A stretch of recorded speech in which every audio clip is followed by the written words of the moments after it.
Welcome back to Oshkosh Today. Thanks again for joining us. We've got an interesting segment here. The Oshkosh Public Library's newest initiative called the High Hopes Program. They kind of just kicked it off, and we're here to talk about that.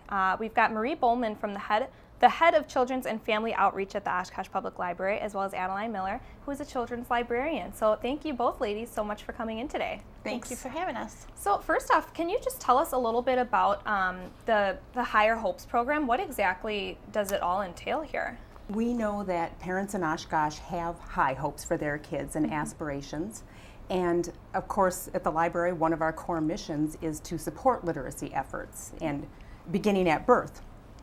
But studies show that as high as a third of kindergartners are starting school not ready to learn, and that's a big concern for us.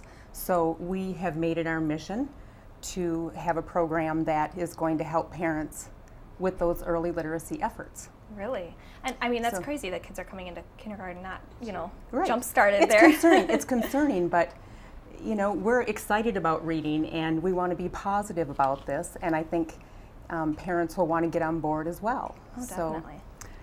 And I think, when a child is born and a parent brings a new child into the world, no one has low aspirations for their kids. You dream big things when you have a new child, and you want big things for your kid. And the library, it's part of our job and part of our mission is to come alongside parents and help them realize these are the things you can do to help your child so that they're ready to learn when they enter school. And once they're in school, they're starting ready to learn, and you don't have to work to catch them up. Definitely. If they start behind, you can catch them up, but it's hard. It's harder to do that. So we'd rather see kids starting school ready. Yes, and I think that's a great point you made, that you're helping parents along with this, whole experience, because kids don't come with an instruction manual or anything saying you got to start them, start teaching them these skills right now. So especially for first-time, mothers and fathers, it's great for them. So what exactly can parents do to kind of start to develop these different skills? Also interesting to mention, there's a window of opportunity between 0 and 3 years old where their brains are really spongy and they're picking up things, and we don't want to miss that and get behind there. So our program is targeted for this age group. Okay. Yep, so we target 0 to 3, and we emphasize 5 activities that have been researched to help build early literacy skills. And the 5 activities are reading, writing, talking, singing, and playing, which is great because these are all things that little kids want to do already. Yes, that's things they're doing already. So Great. their brain, kids are kind of programmed at that age to want to do these things already. And so what we do is kind of teach parents how they can tweak their everyday interactions to be from just an interaction to be a learning experience that helps build something in their child. Yes, and so let's talk about some of the things that we're doing at the High Hopes program. We have some awesome props and things here that we can talk about. It looks like we've got some books here.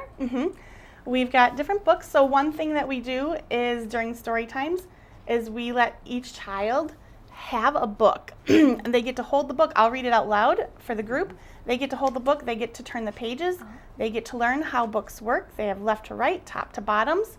Books don't go like this. If they're real young, they get to explore with their mouth and chew and those good things. Tons of these board books, these very durable board books at the library for parents to check out for that part of the activity that they're doing at home. Great. Yep. So reading and letting kids handle books is one thing that we do. We do lots of singing and rhymes, and we try really hard to emphasize interactive rhymes because a lot of early literacy skills are built with the interactions between the child and the caregiver. So we give the parents and grandparents, whoever's with the child, the opportunity to learn these rhymes that help with those interactions and have that back and forth. Okay. I thought you guys brought some snacks for us, but it didn't. I guess the boxes are empty. Yeah, they were at one time. Unfortunately, we ate them all. This is to emphasize an activity that everything that Adeline does with the families is something that they can replicate at home. So you don't have to have fancy devices or screens or apps or expensive fancy educational programs. All of this learning for kids just happens with natural things around them as they're exploring their environment. Right. And so like this, most people eat cereal or crackers or something in their home comes in a box. So, you know, if you want to, you can save those boxes and you just tape them together at the tops and bottoms, and these become large building blocks. Perfect. So there's play, and then you're also talking while you're building and Yeah. talking about different situations. Yep, kids are learning about the world. Gravity is, you know, you can talk about how they fall down because gravity pulls them down, and you're starting to, you know, introduce different concepts about the world Vocabulary. to kids. You're developing Talk about a vocabulary. science concept. Right. And even looking at the labels on there, I think, too, they would start to associate certain things with certain, you know, whatever's inside the box, too, I Yep. guess. You can point out Yeah. letters. You can use a box. Oh, look, here's an F. Your name starts with an F, too. That's right. You know, the F makes the f sound. Yes. You know, so So really, it's an ongoing thing. It's not something that you aren't doing and then you come to the library and then that's your class and then you leave and you're done. Exactly. It's at home, it's everywhere, it's wherever you're going with your child. exactly. And it's not about doing special things or fancy things with your kids. It's really just about taking the interactions that you have every day with your kids and just tweaking them so that they're a little bit better. They're a higher quality interaction. And we got about a minute left. Is there any cases that you've seen, you know, quality outcome of this? We do outcome measurements. We have, after coming to 6 of our sessions, parents are asked to do a little survey for us. And we ask them about the 5 activities: read, write, talk, sing, and play.